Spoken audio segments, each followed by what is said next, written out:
Hey everyone, welcome back to the Investor Hero Summit. I am so excited for our next speaker, Pamela J. Goodwin. I've known Pam probably for maybe I don't know, maybe not quite 10 years, but we met several years ago. She's very knowledgeable about commercial real estate. She's the founder of Goodwin Commercial based in Dallas, Texas, which is a boutique commercial real estate consulting specializing in developing retail restaurant. She has more than 2 decades of experience in project management, leasing, property development, due diligence, and tenant representation. So prior to starting her own commercial real estate firm, she's worked for several large shopping centers, including the Hahn. Did I say that right, Pam? General Growth Properties, and on the tenant side with Brinker International, where she developed more than 50 paid sites throughout the country. So, Pam, thank you so much for joining us today. We're very excited. Thank you, Nancy. So for having me. But thanks for having me. I know I can't believe I think you mentioned 2 decades. I think I'm up to almost way past 3 decades now. Yeah, I know. But I'm right there behind you, so but we look good, right? So so for all you women that want to jump in, we didn't start necessarily when we were spring chickens. So well, Pam, a lot has happened in the last few years in all the markets of real estate. So can you just kind of start off with the audience and let them know, the specialty of commercial real estate that you deal with, and what are you seeing as far as a market trend today? And where do you see, with the advent of people really not returning to work? Some companies, are kind of downsizing. They're letting people work remotely. So can you also speak to where do you see the trend with commercial real estate going in the next 5 or 10 years? Well, after being in the commercial real estate industry, I have a background I graduated in interior design and wanted to do hotel design, which I did get a job offer at JW Marriott and turned it back. So I have been in this industry for more than 35 years in every capacity and have seen every up and down and market and what's going on. But now coming up, it's interesting, and I have to really just tune out the news and not let that distract me after being in it for so long. I think one of the biggest things that is impacting commercial real estate right now, we specialize in, like you mentioned in the intro, they're called single tenant net lease assets, which means buying an investment of Starbucks. You buy that investment for Walgreens or Chase Bank or McDonald's, but you don't have to operate, the tenant. And they're very popular these days. I see one of the biggest things that have, a lot that we're selling or we're representing buyers and sellers is that with the higher interest rates, people are having to pay cash based off of how we evaluate a investment property on a cap rate, which means, if you're getting 0% in the bank, you could buy a Starbucks at a 5% cap rate. And so that means you're making 5% on your money. Okay. And is that a normal cap rate? Can you kind of tell people what, for cap rates, multifamily might be a little bit different than, for a commercial property like you're talking about. So you can kind of explain what is a cap rate and what's a good cap rate number and what's a bad. So they say you want to buy at a high cap rate. So you want to buy at a 9, 10, 11% cap rate, and you want to sell at a low cap rate, like 4 or 5%. Multifamily, I just saw one today. It was going at a 4.4 cap. So that's what you want to sell it at. You do not want to, you could buy it at a 4.4 cap, but that means you're making, 4.4% on your money. I just recently sold last week a 7-Eleven at a 6% cap.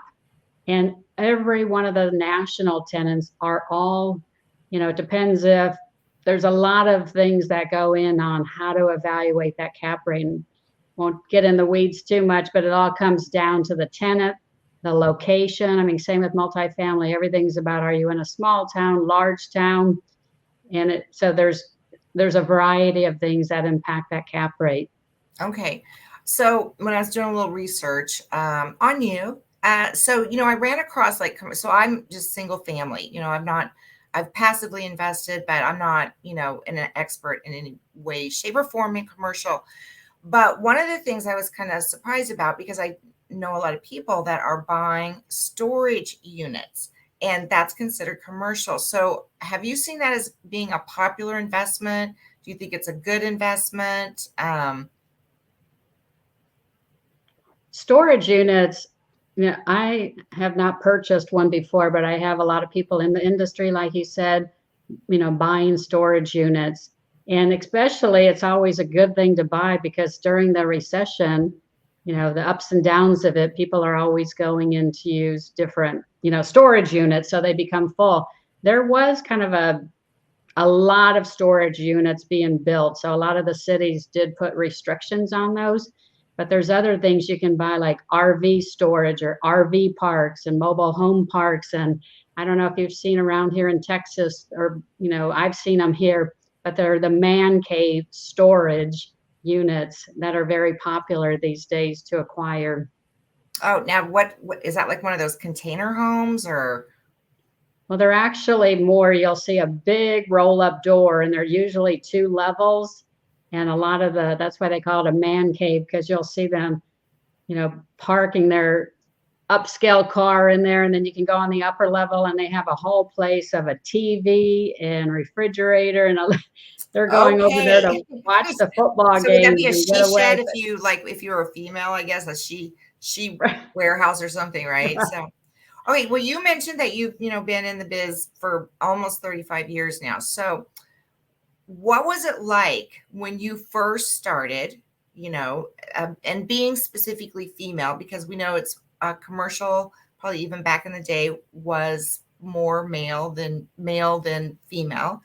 And if somebody new today, so where you were at, 30 some years ago, how did you get into the business? And then what would you say to someone who's watching this today? It's like, well, you know what, I really want to get into commercial real estate. And what would you say to them? I think commercial real estate's such a great industry. It's surprising that looking at the percentage, it's still only about 36%, females in the commercial real estate industry. And it's more like 66% of the women go into residential. So I have a lot of people, that will reach out, and I always, some reason women always think they have to start in residential and then build it up and then go into commercial. And I always tell them, you do not have to do that. You can just skip residential if you want and go right into commercial. It just depends on, if you want to, find a niche. But the commercial real estate industry for women, you, even today, being in it this long, you still stand out. I mean, I still go to meetings and I can still be the only woman, but it's really changing a lot, and it's been such an amazing career. And you asked how to get into it. Our youngest son was just home for college. He's finishing up his senior year. And my husband's in commercial real estate. He got into it at the age of 50. And then our oldest son just got into commercial real estate. And now our youngest was home, and he was asking me about commercial real estate, and he thought, all you do is buy and sell commercial real estate. And it was really, really fun to explain to him all of the different, positions you can actually get into commercial real estate, like from investment to being a real estate manager, to being an architect, to being a real estate lawyer, to working for a title company, for doing social media. I mean, there's hundreds and hundreds of positions in commercial real estate that, you can go into now. Data and technology is one of the biggest things, that are kind of changing commercial real estate, but it's an incredible, industry to be in. I'm, asking how to get started. watching, watching these webinars, learning from the best people, reading and taking, commercial real estate classes. Go to your, just Google commercial real estate classes, and you can find out if you do want to get your license or not. But it's been a wonderful industry. And is it a separate license? Like, so I have, brokers, license, but, other agents, is it a different license than you go into, the real estate, or is it it's just a license and then you get the training? For your real estate license, you can do either commercial or residential. We use the same license platform. Okay. Would you recommend that people get their license first, or maybe go work for a commercial property somehow before they get their license so they can decide if this is what they want to do? Because some of those elements of what you could do in commercial real estate, you wouldn't necessarily need a license to do it, correct? Correct. I feel like the only main reason you do need a license is if you're doing transactions. Like I'm having our son go meet with different people in the industry. So he's reaching out to them on LinkedIn and just asking them questions on how you get started, what would you do differently. So I always advise, just start talking to people in the, industry. Go on Eventbrite and look at, some of the local events that are happening in your community, and just start reaching out to people and seeing if you do like it. Because once you kind of, as you know, Nancy, once you get into it, it's every day you learn something. I mean, I've been in it, like you said, a long time, and yourself a long time, and every day I still learn something. And it's such a fun business. I agree with you. Now, of course, they can always read your book. They could, so why don't you talk a little bit about your book, and what your message and why you wrote a book. So we just finished the third book, which it's wonderful. And I always highly recommend every person has a book inside them. And the first book was 25 Jobs and 25 Lessons Learned. It's one cent lemonade to $1 million deals. And then the other one is Winning Ways. And then the one that was just published in April with 20 women in commercial real estate, blaze their own trail. And then 20 women share their stories. And I wrote all three of the books really, to share my knowledge and to do it in a shorter amount of time. If I can help in reading their stories of the women in the book, you can find out where they started from and then where they are today, from the director of real estate for the Container Store or McDonald's, or they're an architect or one of the top real estate attorneys in the country, or we have a managing partner for one of the largest commercial real estate companies actually in the world, wrote a chapter. And did you find a common theme within the group of 20? We did. In the book, it was asking them all the same 15 questions. And I always like the question, everybody was pretty much 15 to 45 years of experience. And the one question, what would you do differently? And a lot of them all said that they all wish they would have started to invest earlier in their career. That's, we have that in common, because I wrote a book and did the same thing. It's on the single family side. And we asked that same question as well. And all the women said they wish they would have started earlier. So, well, speaking of that, so what do you see as holding back people from becoming investors in real estate? From leaving the 9 to 5. I mean, obviously we're not encouraging anybody to leave the 9 to 5, but number one, could they do this part-time, ease into it? And what do you see as, because I know people talk to you,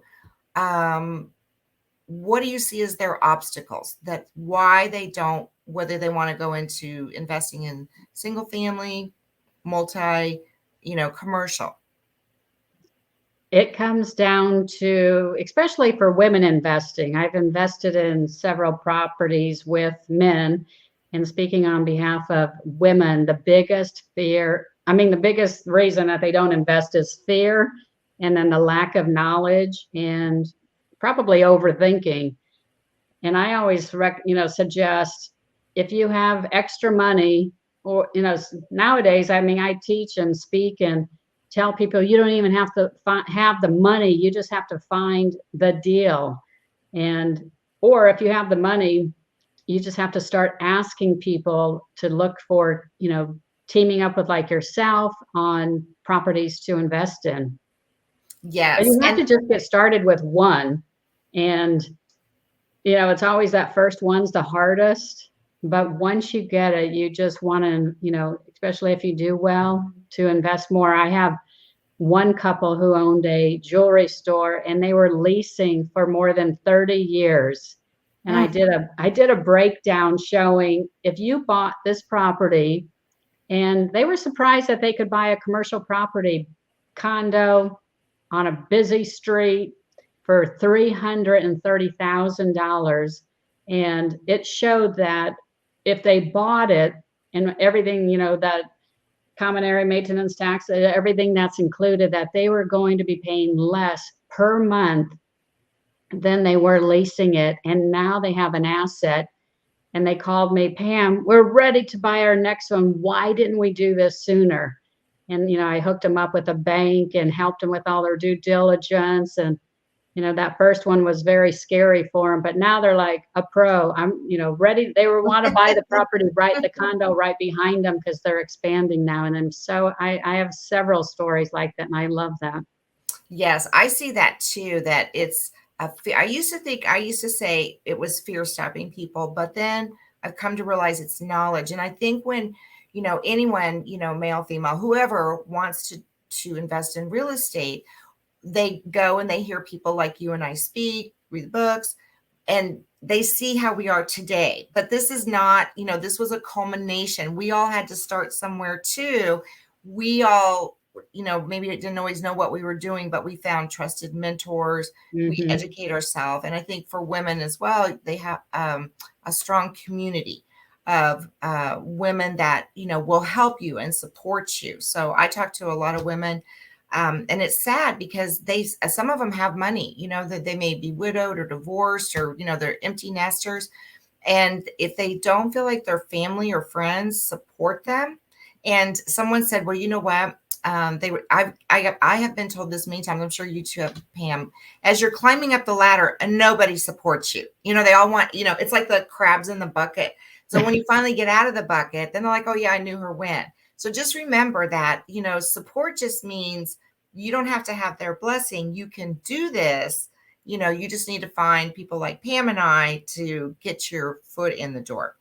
I Well, wanted to, I wanted to, I know you're really involved or have done this quite a bit too, but a lot of, people like myself and had worked for a corporation that had a 401, and now just finding out that you can actually convert it, with a company for a self-directed IRA to buy real estate. And I don't think a lot of people are aware of that's one platform of taking that money that's just sitting there, just turning sitting it there. in, and then buying real estate with it. I think is pretty amazing.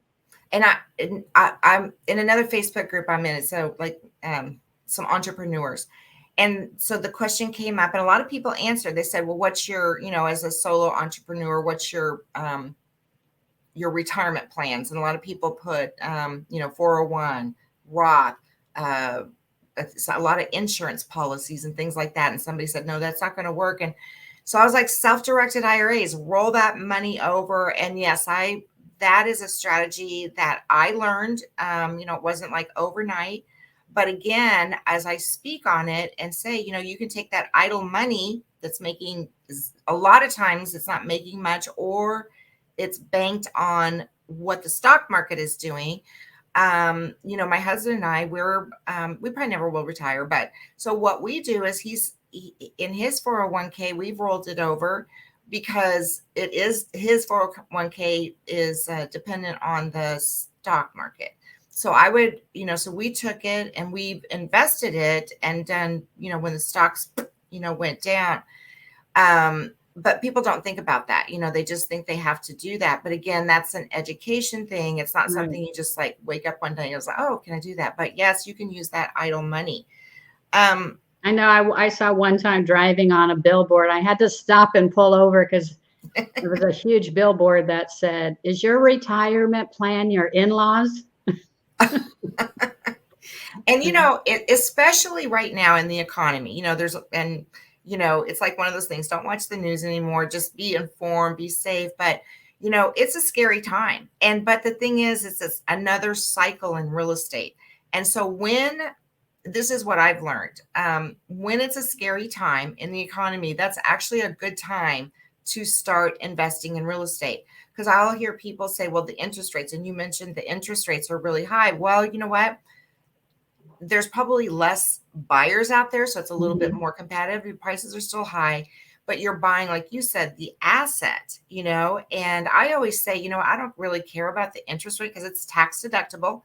So I'm always, glad to get that.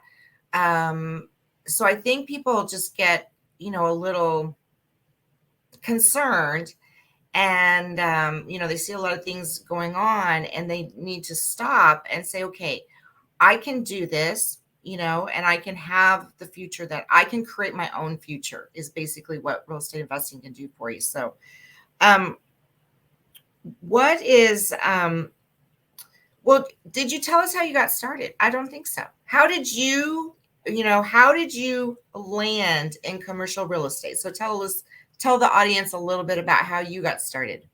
So my first job right out of college with my interior design background, I ended up not taking the hotel job with JW Marriott and stayed in Omaha doing office interiors. And so I actually only used my degree for 1 year before that company started getting into large, at that time in the late 80s. They were called power centers, but that's when they were really first coming out. And they were doing quite a few of them in Arizona. So my first half of my career, I worked for large shopping center development companies. And then after that, I worked on the tenant side, like you mentioned, for Brinker International. I worked for their headquarters here, and at the time, they owned 7 different restaurant concepts. I thought I wanted to own a restaurant, and so I always believe in working for the number one top companies in that industry. And so I sought out Brinker, and they're based here in Dallas, and ended up getting a position with no experience in that as far as the development side. And I learned very quickly that I did not want to own the restaurant. I wanted to own the real estate. And I ended up I worked there for 3 years, but it was the most incredible education I had ever received, that somebody was paying me to learn how to develop from the ground up. And and then they gave me on the border for the whole country, and I did that. And I started seeing some of the landlords on 1 10-year Chili's lease investment, that uh, property owner that had that lease was making at least a minimum of $800,000 when they sold that 10-year lease to an investor.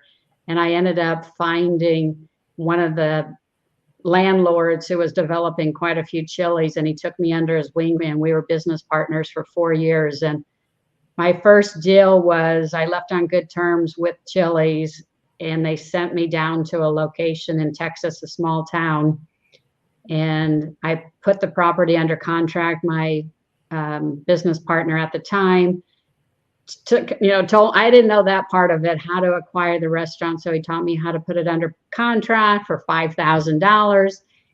And then at that time, Chili's decided not to, they put a halt on all of them, and decided not to go. And we ended up selling the property to Discount Tires for a, more money than I would even made, my annual salary at Chili's. And I was hooked on the development, project. And so for 15 years, I've had my own business now. And I tell everybody, if you are not waking up on Monday morning loving what you're doing, you're completely in the wrong position, because the first several, jobs that I had, after about 2 or 3 years, when I started dreading Monday, it was time to do something new. And now having my own business, like yourself, 7 days a week, I work, I love it. I just Yes. love it. I work all the time and I love Monday. So if you're not waking up on Monday, it's time to reevaluate your,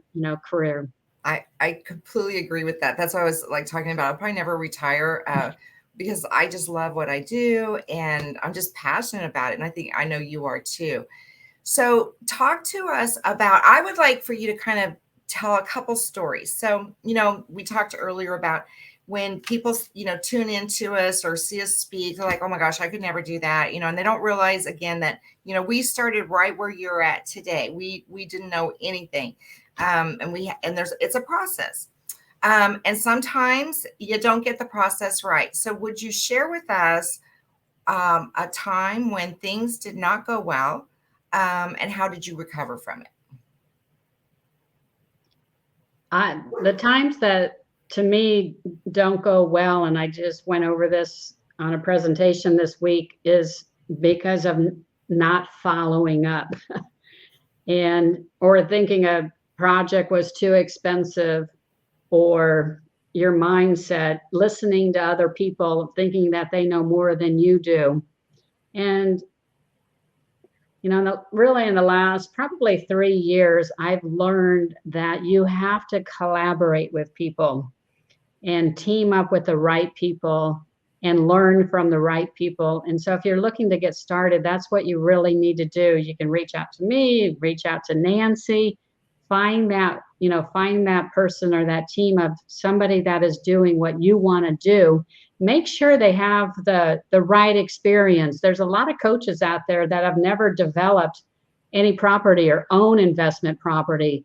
But like myself, I've developed 50 plus just with Chili's, and a lot 30 plus just on my own. And I invest in property at all from invest in other people's projects to owning and investing ourselves. So you have to find the right people. And I love helping people. I've had great mentors that have helped me, and we all start as amateurs and we all start with the first project, but you have to get going. And then you get to a point where you need to stop learning and you need to take action and start doing it. And you may fail. I mean, you may do great, or you may. I learn on every single property I've done. I agree. I've been before we got started, we were talking about first responders and teachers and people that and that's kind of why this all came up about the investor hero, because they're actually serving our community. And as I was talking to a few of these folks, I realized that they have a lot of transferable skills. They're in the communities. So I pay for information about a certain community I want to invest in, or I have to, go through the MLS, or, I have to do a lot of research, and they're in those communities day in, day out. So I think that that's because of their servant heart and their positions, first responders, teachers, massage therapists, healthcare workers, that they're, they see the public a lot. And so what I've been finding is that they really have an interest in investing, but they don't have the time. So how could someone that, is in one of those fields and they love what they want to do, but all of those industries, I think the average retirement age for police officers is around 55. Most of those professions, they're young enough, but they're also physically and emotionally straining. So I've been asked, well, how can I, I don't want to wait till I retire, or, how can I get started part-time? So can you kind of talk about what people could do in commercial real estate that are looking, maybe they don't want to quit their full-time job just yet? What would your advice be for them?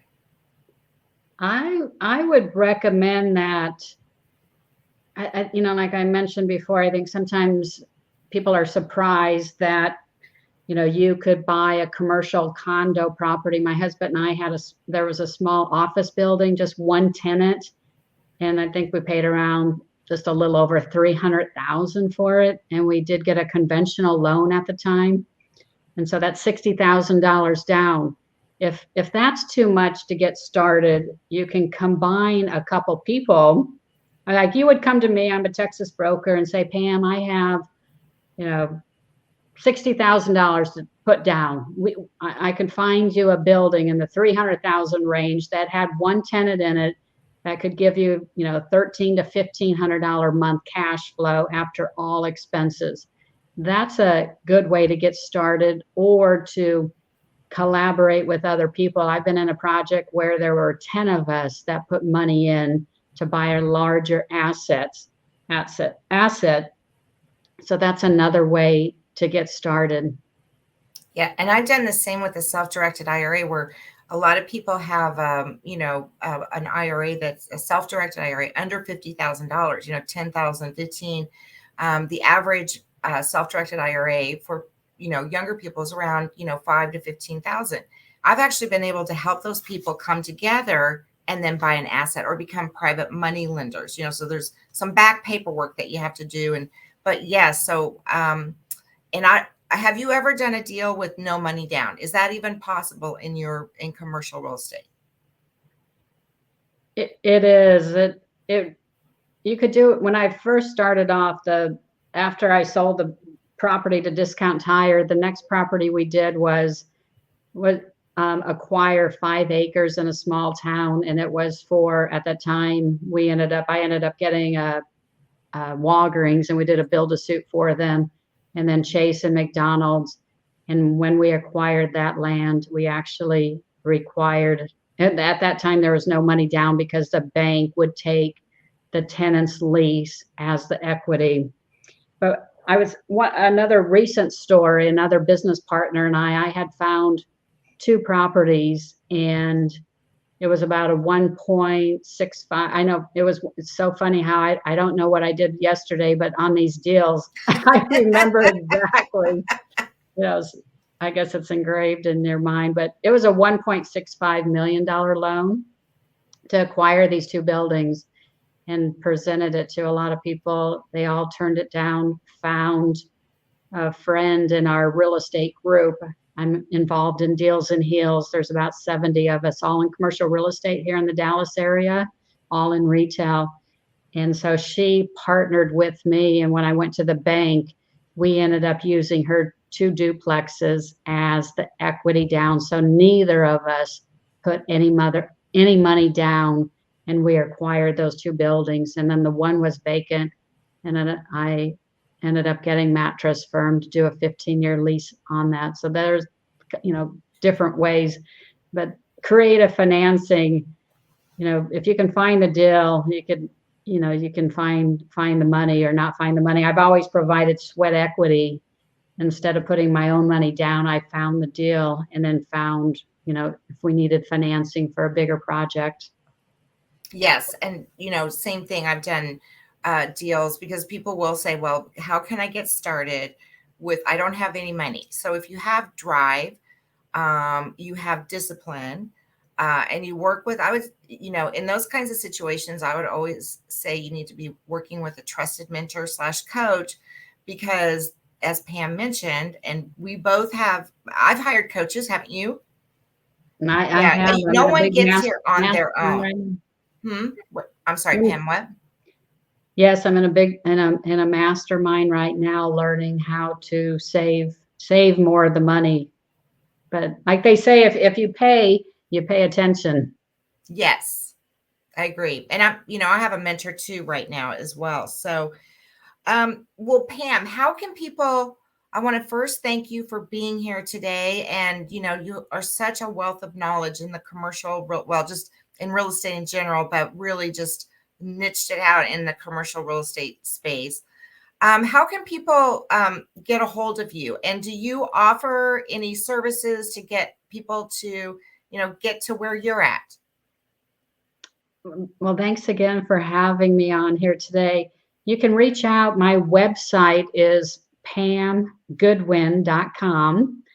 Follow me on LinkedIn. I post every single day, even twice a day on LinkedIn. Follow me and connect with me there. That's a good way to get a hold of me. And then if you're looking we do offer coaching programs, and send an email to info@pamgoodwin.com for more information.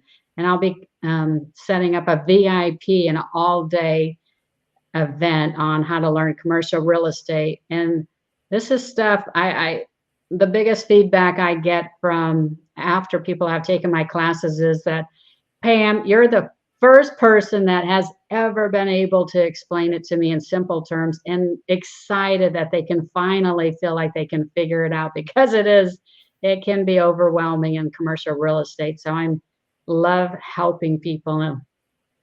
Well, thank you so much. And we will make sure everyone has your contact info after the summit is over with. So, Pam, I do want to say one more thing, because this is kind of why I invest. I have my whys. I know you do a lot of charity work, and I'm very fortunate to have you as part of this summit, because she's one busy lady. Can you speak to, the financial freedom? My last question, financial freedom. Has commercial real estate given you what you feel like is financial freedom? Doing what you want, giving where you want. It has given me financial freedom and being able to take the road trip that I want. I'm at a part of my career now that I'm giving back. I serve on the chair. I'm the chair of our zoning board of adjustments for my local city and community. I'm giving back on an organization started 3 years ago after being diagnosed with breast cancer in 2019, kissed breast cancer goodbye. So I'm giving back to that, and even the proceeds from any book sales, I'm giving 100% back to breast cancer for more research for that. And so I always encourage people to get involved with their cities and give back as much as possible. And can they get your books on Amazon? Yes, all 3 of them are on Amazon. All right. Well, thanks again, Pam. So glad you were here. Take care, and we'll be talking real estate soon. Thank you, Nancy. Look forward to doing a deal together. Exactly.